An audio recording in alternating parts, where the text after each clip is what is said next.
சுஹான்ஜி speaking. தியானமும் சாட்சி பார்வையும். தியானம் என்றால் கவனி, ஜென். நம்மை, மனதை, நம் செயலை, நம் பேச்சை கவனித்தல். Just listen. தியானம் என்பது மனதிற்கான ஓய்வு. ஏன் மனதிற்கு ஓய்வளிக்க வேண்டும்? மனம் 24 மணி நேரமும் செயல்பட்டு கொண்டே இருக்கின்றது. அப்படிப்பட்ட மனதை அந்த மனிதனால் ஒரு கட்டுக்கோப்பில் வைத்திருக்க முடியாது. ஒரு ஏவகனாக, வேலைக்காரனாக, பணியாளனாக வைத்திருக்க முடியாது. அப்படி வைத்திருந்தாலும் அந்த மனம் ஒரு படைப்பாற்றல் திறனுடன் செயல்பட முடியாது. ஒரு மனம் படைப்பாற்றல் திறனுடன் செயல்பட வேண்டுமென்றால் அந்த மனதிற்கு ஓய்வளிக்க வேண்டும். எப்படி ஓய்வளிப்பது? மனதை,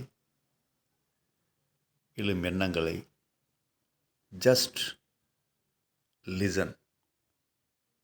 எண்ணங்களை பார்ப்பது, விமர்சனமற்று பார்ப்பது. ஓரிடத்தில் அமர்ந்து தரையில் இருக்கை விரித்து அமர்ந்து முதுகு தண்டை நேராக வைத்து தீட்சை பெற்றிருந்தால் நெற்றிக்கை உணர்வோடு மனதில் எழும் எண்ணங்களை எந்தவித விமர்சனமின்றி பார்ப்பது. Just listen without comments. இந்த விமர்சனமற்ற பார்வைதான் அந்த மனதை ஓய்வு நிலைக்கு செல்ல முடியும்.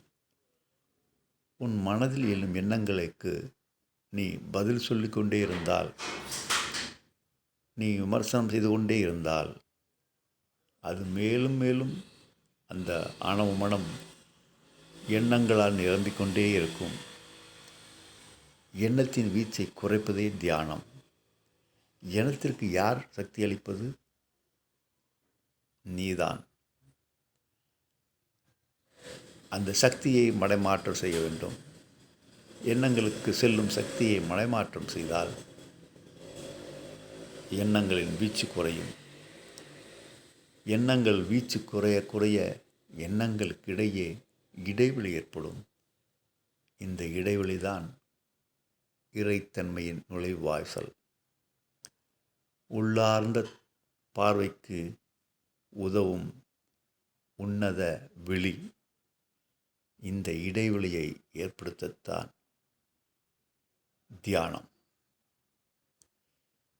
சாட்சி பார்வை.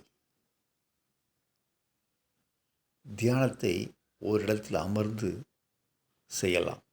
ஆனால் சாட்சி பார்வை எங்கும் எப்பொழுதும் 24 மணி நேரம் செய்யும் ஒரு ஆன்ம யுக்தி தான் இது. பரபரப்பான சந்தை வெளியிலும் உன்னால் சாட்சி பார்வை பார்க்க முடியும். அனைத்தையும் கவனிப்பது, விமர்சனமற்று கவனிப்பது, உணர்வோடு கவனிப்பது.